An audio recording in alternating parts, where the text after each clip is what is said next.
Hello बच्चों, कैसे आप लोग। आशा करता हूँ आप लोग अच्छे होंगे, मस्त होंगे। आज की इस वीडियो में बच्चों कक्षा 12 के विद्यार्थियों के लिए हिस्ट्री या इतिहास के महत्वपूर्ण प्रश्न लेकर आए हैं जो 2025 बोर्ड एग्जाम के लिए वेरी इंपॉर्टेंस रहेगा। तो चलिए देर न करते बच्चों देखते हैं। पहला क्वेश्चन जो बहुविकल्पी से स्टार्ट होगा, जो एक एक नंबर का रहता है। तो विशाल अन्नागार का साक्ष्य बच्चों जो है हड़प्पा संस्कृति के किस संस्था से प्राप्त हुआ है? मोहनजोदड़ो, धौलावीरा, रोपण, कालीबंगा। तो सही जवाब बच्चों क्या हो जाएगा? ये हो जाएगा मोहनजोदड़ो। देखो बच्चों, ये सब क्वेश्चन कॉम्पिटिटिव एग्जाम के लिए मोस्ट इंपॉर्टेंट है, ये नौकरियों में भी पूछे जाते हैं। इंडिका के बच्चों लेखक कौन है? इंडिका के लेखक कौन है? महात्मा गांधी, मेगास्थनीज, चाणक्य, चंद्रगुप्त। तो बच्चों इंडिका के जो लेखक हैं मेगास्थनीज है। सही जवाब जो है बी हो जाएगा। नेक्स्ट क्वेश्चन है, भगवत गीता का सबसे महत्वपूर्ण उपदेशात्मक अंश है। भगवत गीता का सबसे महत्वपूर्ण उपदेशात्मक अंश जो है महाभारत है। सही जवाब बच्चों जो है सी हो जाएगा, यानी महाभारत हो जाएगा। गौतम बुद्ध का नाम तो बच्चों था तथागत गौतम, सिद्धार्थ है, गौतमी पुत्र। तो सही जवाब बच्चों जो है क्या हो जाएगा? सी हो जाएगा, सिद्धार्थ। यही जो है गौतम बुद्ध का नाम क्या था? सिद्धार्थ था। वार्नियर कहाँ का रहने वाला था? अगला क्वेश्चन देखेंगे। देखो सब बच्चों, ये सब क्वेश्चन हमने छांट छांट के लिया है, यही जो है चुन चुन कर, और मोस्ट इंपॉर्टेंट क्वेश्चन रहेगा। ठीक है, सब कई वर्षों से परीक्षाओं में जो है पूछे जा रहे हैं, लगातार परीक्षाओं से, बोर्ड की परीक्षाओं में। वार्नियर कहाँ का रहने वाला था? तो वार्नियर जो है फ्रांस का रहने वाला था। सही जवाब ये हो जाएगा फ्रांस, जिसकी राजधानी बच्चों पेरिस है। वासुदेव किस धर्म के मुख्य देवता थे? वासुदेव जो है किस धर्म के जो है मुख्य देवता थे? तो सही जवाब बच्चों यहाँ पर जो है हो जाएगा वैष्णव धर्म। सही जवाब ये हो जाएगा। वासुदेव किस धर्म के मुख्य देवता थे? वैष्णव धर्म के जो है मुख्य देवता थे। विजयनगर साम्राज्य की स्थापना जो है हुई थी। विजयनगर साम्राज्य की स्थापना जो बच्चों 1336 में हुई थी। विजयनगर जिसका अर्थ होता है जीत का शहर, जिसका अर्थ होता है बच्चों जीत का, जिसका अर्थ होता है जीत का शहर। इसकी स्थापना दो भाई हरिहर और बुक्का नामक दो भाइयों ने मिलकर विजयनगर साम्राज्य की बच्चों स्थापना की थी। विजयनगर से क्वेश्चन बच्चों जरूर आएगा। तो विजयनगर साम्राज्य की स्थापना कब हुई? 1336 में। हरिहर और बुक्का नामक दो भाइयों ने मिलकर जो है इसकी स्थापना की थी। इसका अर्थ होता है बच्चों जीत का शहर। उड़ीसा में बहुत अधिक सेवन किया जाता था।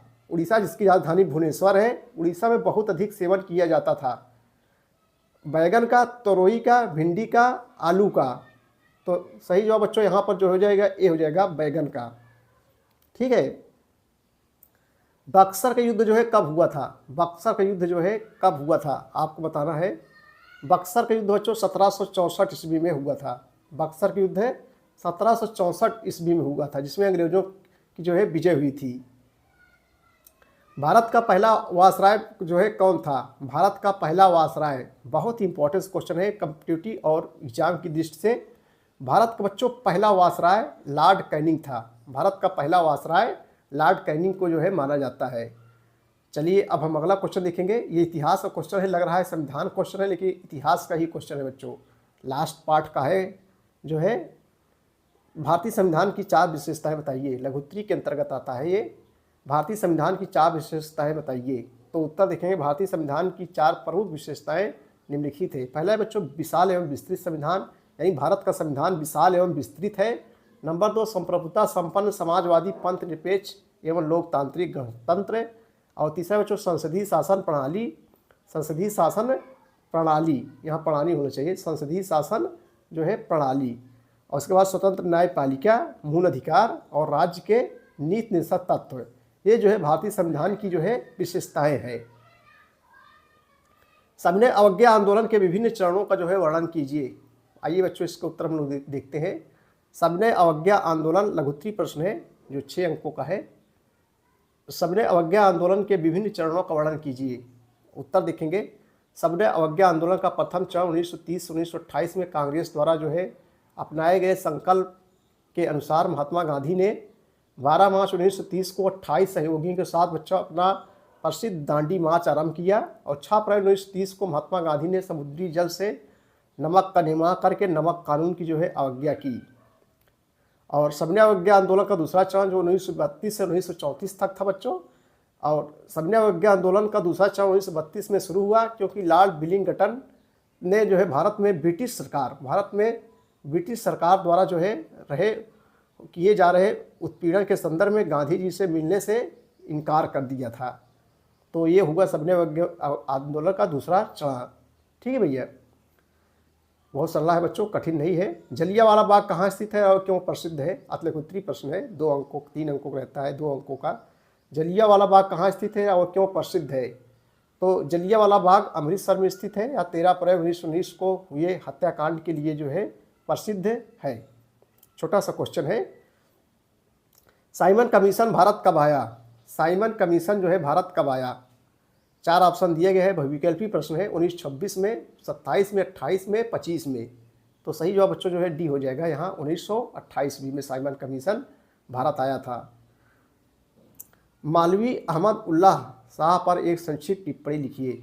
आइए इसका उत्तर हम लोग देखते हैं। मौलवी अहमद उल्लाह, 2, 3, 4 साल लगातार पूछा जा रहा है। मौलवी अहमद उल्लाह शाह पर संक्षिप्त टिप्पणी लिखिए। उत्तर देखेंगे। देखो, 1857 के विद्रोह में बच्चों इन्होंने प्रमुख भूमिका निभाई थी। इनकी प्रारंभिक शिक्षा हैदराबाद में हुई थी। बहुत ही कम आयु में ही ये उपदेशक बन गए थे। 1856 में इन्हें जो है उन्हें अंग्रेज़ों के विरुद्ध जिहाद का प्रचार करते और लोगों के विद्रोह के लिए तैयार करते हुए गांव-गांव जाते देखा गया था और बहुत सारे मुसलमान उन्हें पैगंबर मानने लगे थे। बहुत सारे मुसलमान उन्हें पैगंबर मानने लगे थे। अगला क्वेश्चन बच्चों, सूर्यास्त कानून क्या था? सूर्यास्त कानून जो है क्या था? चलिए अगले क्वेश्चन की ओर हम लोग चलेंगे। सूर्यास्त कानून क्या था? तो उत्तर होगा, सूर्यास्त कानून के अंतर्गत जमींदारों को अपना राजस्व नियत दिन के सूर्य ढलने से पहले अदा करना होता था। ऐसा नहीं करने पर उनकी जमींदारी नीलाम कर दी जाती थी। ठीक है भैया, सूर्य ढलने से पहले अदा करना होता था, ऐसा नहीं करने पर उनकी जिम्मेदारी जो है नीलाम कर दी जाती थी। बंगाल में स्थायी बंदोबस्त जो है लागू किया गया था। तो बंगाल बच्चों स्थायी बंदोबस्त 1793 ईस्वी में जो है लागू किया गया था। सही जवाब सी हो जाएगा। बंगाल में स्थायी बंदोबस्त 1793 ईस्वी में लागू किया गया था। चलिए अगला क्वेश्चन देखेंगे हम लोग जो है।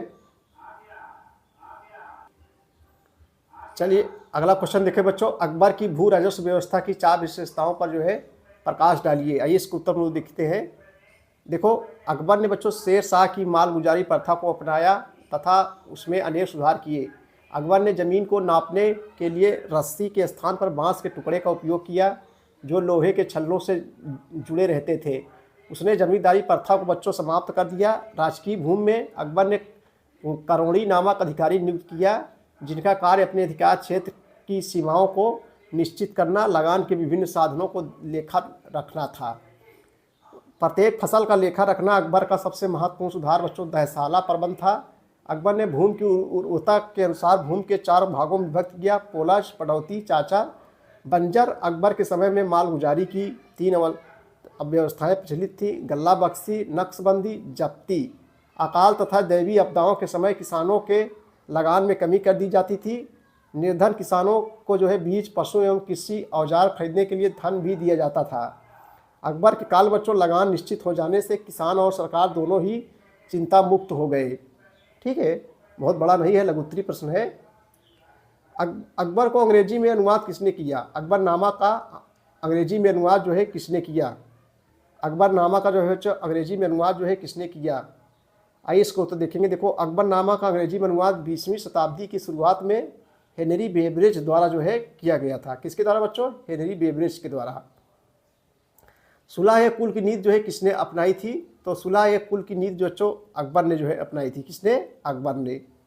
बहुत ही मोस्ट इंपॉर्टेंट क्वेश्चन है, सब कई वर्षों परीक्षाओं बच्चों जो है पूछे जा रहे हैं। विजयनगर साम्राज्य का नाम हम्पी कैसे पड़ा? देखो, अभी विजयनगर के बारे में चर्चाएं हुई थी, इससे क्वेश्चन बच्चों जरूर आते हैं। विजयनगर साम्राज्य का नाम हम्पी कैसे पड़ा? तो विजयनगर की जो है स्थानीय मातृ देवी पंपा देवी के नाम पर इसका नाम जो है हम्पी पड़ा। विजयनगर की स्थानीय मातृ देवी पंपा देवी के नाम पर इसका नाम जो है क्या पड़ा? हम्पी पड़ा। अलवार और नैनार से आप क्या समझते हैं? ये क्वेश्चन बच्चों बहुत बार परीक्षाओं में पूछा गया है। अलवार और नैनार से आप जो है क्या समझते हैं? आइए इसका उत्तर हम लोग देखते हैं। अलवार और नैनार। अलवार और नैनार तमिल कवि संत थे बच्चों जिन्होंने 5वीं से 10वीं शताब्दी के बीच दक्षिण भारत बोलते हैं, इंडिया है और इसका दक्षिणी भाग दक्षिण भारत में भक्ति आंदोलन के प्रचार प्रसार में महत्वपूर्ण भूमिका निभाई। नैनार भगवान शिव को मानते थे तथा अलवार जो होते थे भगवान विष्णु के जो है उपासक थे। नैनार बच्चों भगवान शिव को मानते हैं, अलवार जो है भगवान विष्णु को के जो है उपासक थे। कभी कभी पूछ लेता है कि नैनार किसको मानते हैं, अलवार किसको मानते हैं, किस देवी देवता को। तो नैनार भगवान शिव को, अलवार भगवान विष्णु के जो है उपासक थे। चलिए भैया अगला क्वेश्चन देखते हैं हम लोग। किन्हीं 4 महाजनपदों को जो है उल्लेख कीजिए। तो किन्हीं 4 महाजनपदों का उल्लेख बच्चों मगध हो गया, अंग हो गया, काशी और कौशल, ये जो है 4 महाजनपद हैं। तो बच्चों ये थे इतिहास के मोस्ट इम्पॉर्टेंट क्वेश्चन। वीडियो देखने के लिए बहुत बहुत धन्यवाद। Thank you.